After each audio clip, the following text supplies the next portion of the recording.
Lions fans, what's going on? It's your boy King, man. Listen, your boy's a little up under the weather, got a stomach virus going on, man, but today made me feel a lot better. The Lions absolutely destroyed the Bears today.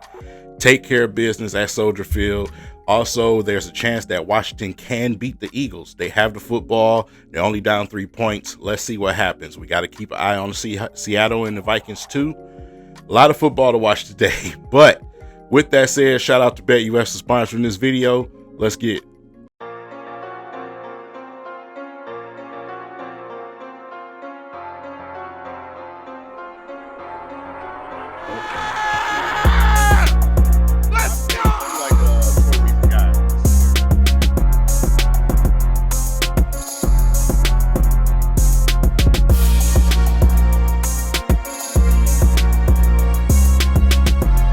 Hey, King paying for gas.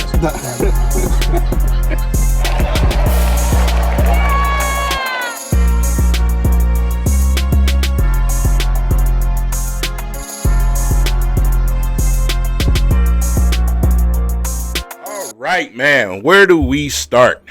Where do we start with this game? The Lions came out, better than we've been. At least we put some points on the board. We was able to move the ball down the field. We've had these slow starts over the last several weeks, but we came out today with a swag to us. You know, that moldy bread mentality that Dan Campbell was talking about. You seen today. They came out, no games, ready to whoop ass, and that's what we saw today. So, like I said, starting out the game right away, I just had that feeling that this one may get out of hand. Detroit Lions offense was absolutely amazing today, as always, right? Even though in that loss we just suffered against the Bills last week, we still put up 40 plus. The offense is definitely continuing to stay on fire. They're putting us in position to win these games, sometimes easy wins like this when they get off to a fast start. Jared Goff was accurate today, laser out there. With the combination of Jahmyr Gibbs running the football well today out the backfield to start the game, it just created opportunities. And one of those big opportunities was, of course, the 84-yard pass to J-Mo. Just absolutely amazing, man. Perfect accuracy, caught him in stride. That's the way that you want to see it done between those two. Take the top off the defense. And it just opened up everything else. Amon-Ra continues to be an absolute beast at what he does. Like I said, all the dirty work just gets underlooked by what he does. The blocks, everything that he does. When you need to go and get a first down, of course we know that's where we can go. Him and Laporta being those type of clutch players in those moments, it's very, very hard to stop this offense. Mahogany, got to give him his flowers. Mahogany stepped in for Glasgow today and did a really good job.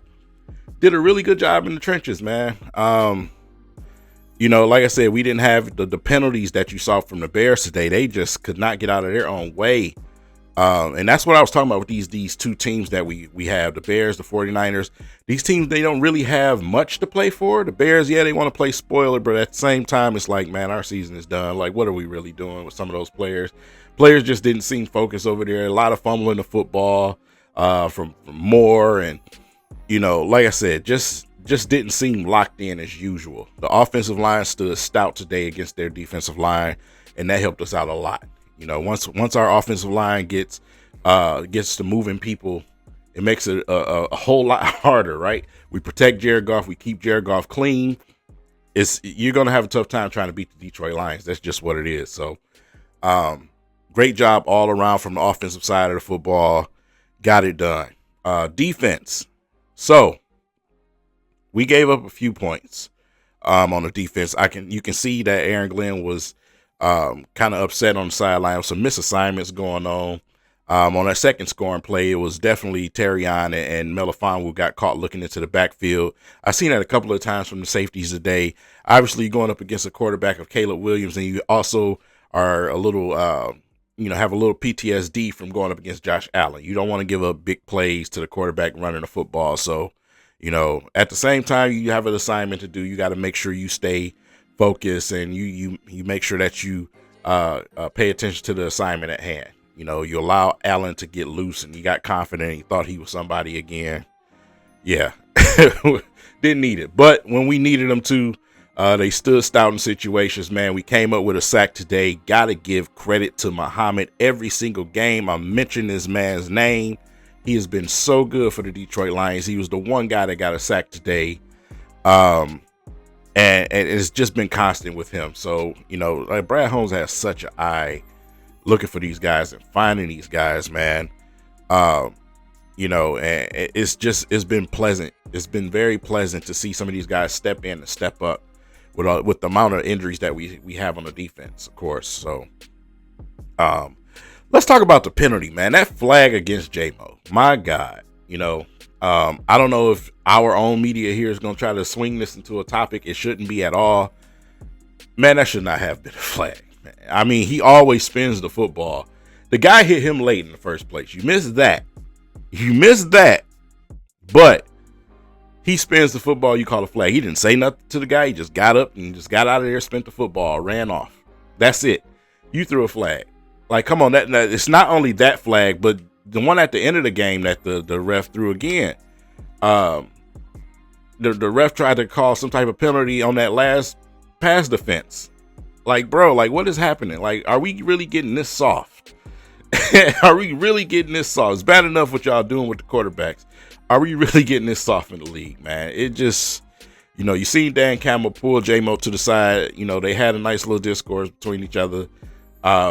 But obviously walked out of it with understanding. J-Mo had to explain his case, and I feel him, man, because that situation the first time, you can get on him because the guy did trip him, could have injured him, but you can get on him about that one. This time, it's like, that's bullshit.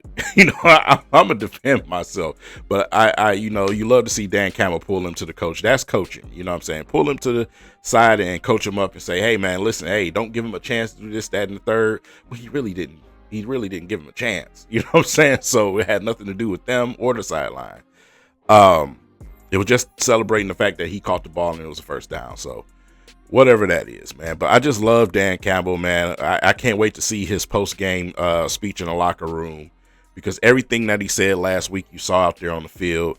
Dan Campbell, to me, still is my candidate for Coach of the Year, especially after we win this thing out. But you need to choose your candidate for Coach of the Year. And over at BetUS, they have that available. So make sure you guys go and get signed up. 150% bonuses up to your first deposit, up to $2,000, using the YouTube promo code YouTube150. But you can go and place that bet for Coach of the Year, whether you think it's going to be him or O'Connor or whoever you think is going to be. Place those bets, get that in now, because this race is coming to the end. And we're going to see what team steps up and takes sole control of the North. I think we got the NFC North in the bag. Big game coming up next for us. Even though it's the 49ers and I think we're absolutely going to win this game, we still have to be consistent. We can't let somebody surprise us. We can't go out there. It's just not the identity of our team. We don't do that. We don't go into these places and expect the team to be so bad that we slack off. We take care of business. I expect us to win, but it's still a big game simply because of the race that we're in. I really want to go and check the score for Washington. But if either one of those teams lose today, it's just a great day for the Detroit Lions, right? Because you have the Vikings at your house the following week. You have everything in your control. The destiny is in your control. To be the sole leaders of the NFC, scrap the NFC North, the NFC. That helps us out tremendously going into the playoffs, especially with all the reports that we've been hearing lately, with guys like Montgomery coming back and Anzalone coming back, and obviously Aiden Hutchinson still being on that timeline to make a return for the Super Bowl. So you want to keep all of that in place. And one way that the Lions can help themselves out is to come out and take care of business in these next two games. So I expect them solely and totally to do that. We continue to get guys back. Ifeatu Melifonwu came in the game at the beginning of the game, making his presence felt right away. So these guys are ready to go. They're ready to get back at it, man. We'll see. There are some rumors out there about some teams. You got the Calais Campbell thing going on. You got some players that's waiting to jump on some rosters in that playoff race. We'll see what Brad Holmes can put together. It's gonna be very exciting these next couple of weeks as we get tooled up for the playoffs, man. So, with that said, I hope you guys have a great week this week. Enjoy some times with your family. Spend some time with your kids, man. Everything is don't ever take it for granted. Whether you celebrate Christmas or not, still spend time with your family. Let your family know that you love them. Your coworkers, your friends, whoever it is, man. This is a special time of the year. And depending on how these two games go between our two opponents today, you just might see me for a live stream later on tonight. We don't know. We might find out. I'm pushing through. A lot of the downside of the virus is gone, so we pushing through. But with that said, man, shout out to BetUS for sponsoring this video. Y'all keep it locked. I'll see y'all in the next one.